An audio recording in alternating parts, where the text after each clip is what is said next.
Hey everybody, welcome back to Revive Redrive Garage. I just wanted to show you guys easy way to make a boost control valve solenoid. All you got to do is get one you got laying around.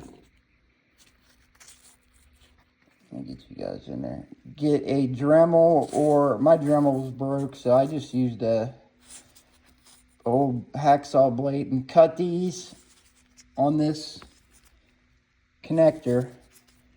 Trim around till you start hitting something. It's easy. You'll figure it out.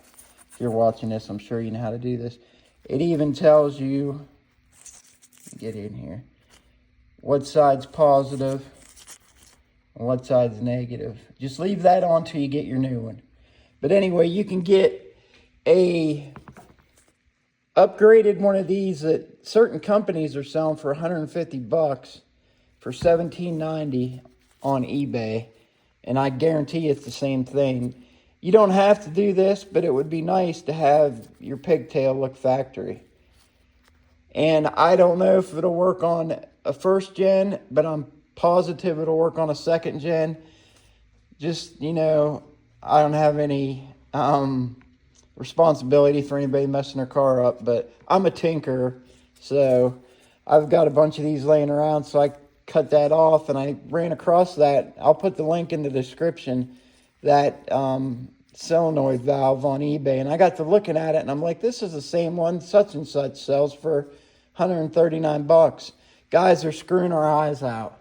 We can make this stuff ourselves because it's out there for a quarter of the money.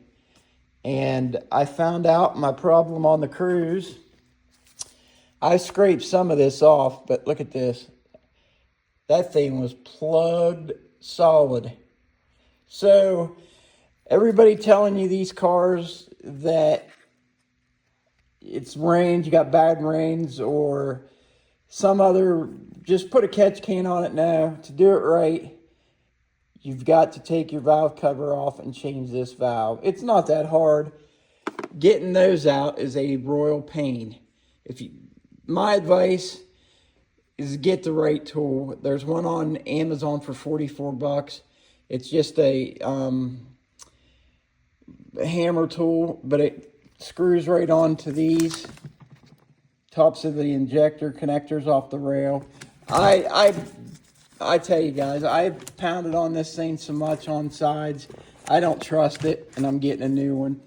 And then I broke the tip off of one, getting it out, because as I originally said in another video, a mouse had gotten in here, and from all that mouse piss getting down into that cylinder on the head where these injectors are, I had a hassle. So just get the tool. But I don't know how this car ran with these injectors. You can't even blow through the fuel rail to get, with an air compressor or anything. But I got that out, thank goodness. And it's a good thing I did all this, because my vacuum valve, or whatever the correct term is, this thing was about ready to break off. So that would have been nice to throw the car out of time. But all in all, it's not that hard. But like I said, get the right tool for this, because your 2-pound hammer, pull hammer from Harbor Freight, you can do that, but I highly recommend not, because it is a pain in the ass. Something that should have took me 10 minutes took me 3 hours. So get the tool, guys. And plus, it cost me another $100 to get an OEM fuel rail. But I got new injectors coming. These things are junk. But yeah, guys, back to this. Cut that off of this boost sensor, or actuator, and I cut that off. And then once you get this done, cut this off when you get your new one. But just make sure you don't cut those leads off, so you can solder your wires that comes with the kit, so you can make this pigtail just work like OEM, so you don't have to cut the pigtail off your car like on mine. I got those cheap wheel skins, I don't know about that. They might be coming off. But actually, they're good quality. But yeah, this engine's clean inside. But yeah, you don't want to cut this off. So that's what my reasoning for was that. It's almost like they want you to make one. But I'm going to tell you guys something. In all the years I've owned these cars, people telling me online, oh, these things don't need a catch can. And I'm sure you guys already know this if you're in a second gen. You know what this is, don't you? This is GM's version of a catch can that all leaks back into your turbo. And in all honesty, on these cars, if you really, really wanted to do it right, you need a 3-port catch can. And what I think I would do is, I didn't realize these were made like this. This has got a port on it down where the head meets the block, just like the first gens. Well, what you could do, I got to thinking, get one of those map sensor adapters, draw your boost off of that, then you would have one port just running good, GM calls it clean air.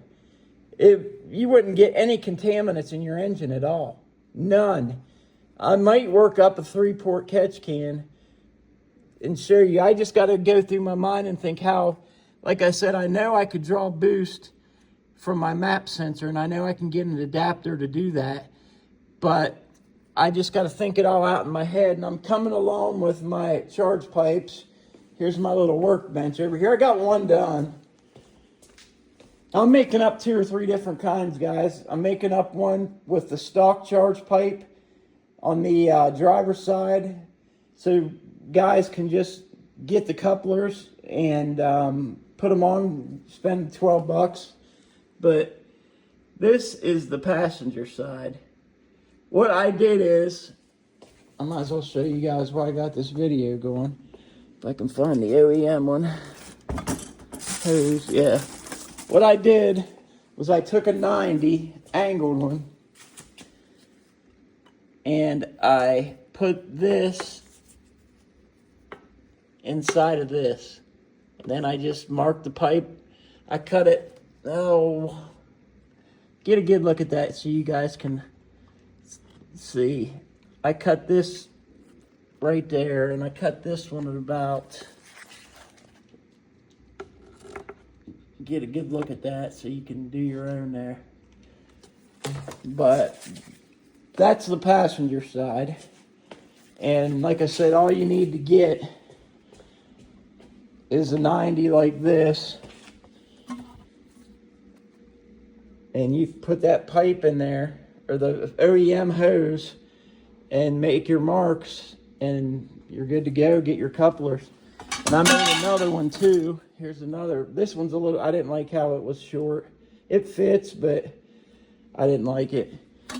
And I got to get the driver's side done. So, but yeah, this engine's really clean inside. I mean, once you get that valve cover off, these are basically, not counting the turbo, these are basically the same as the first gen, except the coolant housing's different. But water pumps there, everything's just about the same. Intake manifold's a little bit different. But yeah, guys, take my word for it. If you want to fix that PCV valve inside your valve cover, because if you're getting blow by coming out of your dipstick, I guarantee you this is it. And like I said, this is after I scraped some off, so that thing was plug solid. No wonder it had so much blow by. I honestly don't know how I drove this car home 2 hours. I really don't. Because all that crap from the turbo and all that, from not having a proper catch can, is just carboning up the inside of your motor. No wonder you get that code. I mean, these cars can't breathe. But at any rate, I've got all these pulled out, and these tamper-free bolts just cut a notch through there. I couldn't get vice grips on there to do it like other guys do, but I broke this one when I took it out. I was trying to get a line off, but I was going to show you guys this. I found this. This is what got me into tinkering on Chevy Cruzes. The first one I bought was that 12 RS LTZ black one off that old fella that a dealership charged him all kinds of money for to fix the overflow. And it was leaking antifreeze like a sieve. They charged him, I can't remember, the whole bill was $700, but they put a new plastic coolant overflow on it. And I got down to the bottom bolt and I was like, what the hell? Well, they broke this off, the head of this off, and Permatex, you can still see all the Permatex on it. So I just put whatever size, 6mm, 5mm socket, pounded it on and got it off. But yep, that's what got me into all these cars. Thanks. But I'm actually going to buy a couple more. I've got my auction license now, so I can buy cars on Copart. But I tell you what, you're almost as better off if you don't have a real dealer's license just to look around on Facebook and locally, because I was shocked what some of these cars went for. Because I was going to buy a Premier that was totally smashed in the front, but the engine, it ran and drove, but I wanted the interior so I could put leather in this. And that car went for $2,800. I mean, you'd have more than it was worth to repair the front end. I was shocked.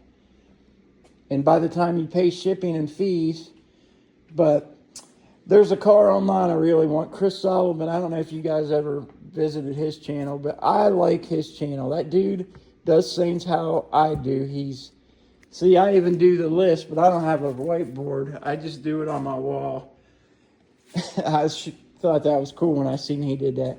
But that E36 M5 Beamer he did, oh my God, that car's killer.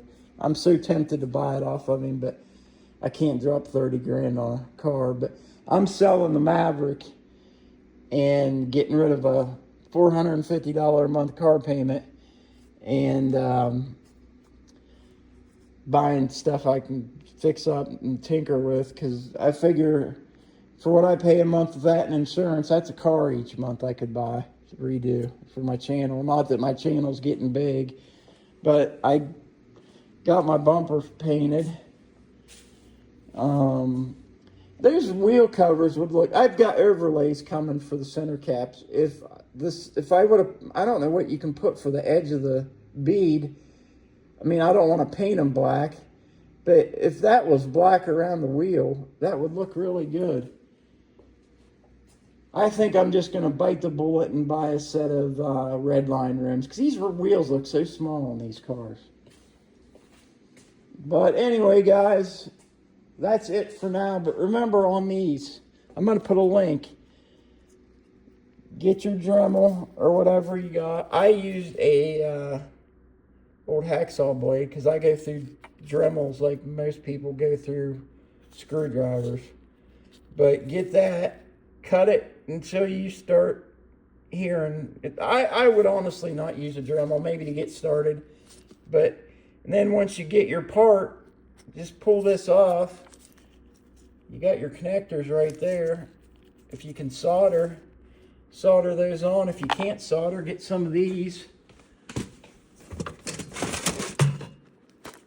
What few I've got left, these solder holders, and you're set. You got a good control valve that a certain place online selling for 130 bucks, and I'm not throwing any attitude toward that company. They've got to make money, but I'd almost bet that the one I'm going to show you guys the link to is the same exact one they're using, and they seen what I'd seen and thought, you know what, we could get this off of the OEM one. It's already got telling us what side's positive and negative, and there we go. But at any rate, guys, I'm signing off. I would flip the camera around, but I can't ever find how to flip it back around. So anyway, guys, peace out. There's my Cruze. That's cool. My dad had one of those. We actually just sold one of those about 2 years ago. We restored it. what was it, a GT, Vega GT. And then I remember we had one of those, but it was white when I was like probably 1. But I think I'm going to paint my valve cover because I cracked my engine cover when I pulled it off. If anybody out there's got an engine cover they want to sell, hit me up. There's a ton of them on eBay, but my God, junkyards are wanting more than you can go buy an OEM one for, and I'm not paying that. I mean, I'll pay a decent price for one, but I got this seal coming. But I think I'm going to paint this and just leave that cover off. But if anybody's got an engine cover out there, let me know. But yeah, guys, for now, like I said, I'll put that link in there, and I got mine ordered. If I had it, I'd show you guys how to wire it. But yeah, anybody that's getting blow-by out there, dipstick, right here's your problem. It's not your boost. I mean, you might have a boost leak, but I would honestly say 75% of the time, problems with these cars revert back to this PCV valve. These ones up here, I'm replacing them and putting a catch can on, as I said, but they're not your problem. This one is. This is the main fella right here. He causes your problems. All right, guys. Hey, thanks to everybody for subscribing and putting up with my shitty film. And I'm just keeping it real, guys. Trying to save you guys some money. I'm a tinker, and I got to looking at that, and I seen one because I almost pulled the trigger on the $139 one or whatever. But at any rate, guys, peace out, and keep fixing cars.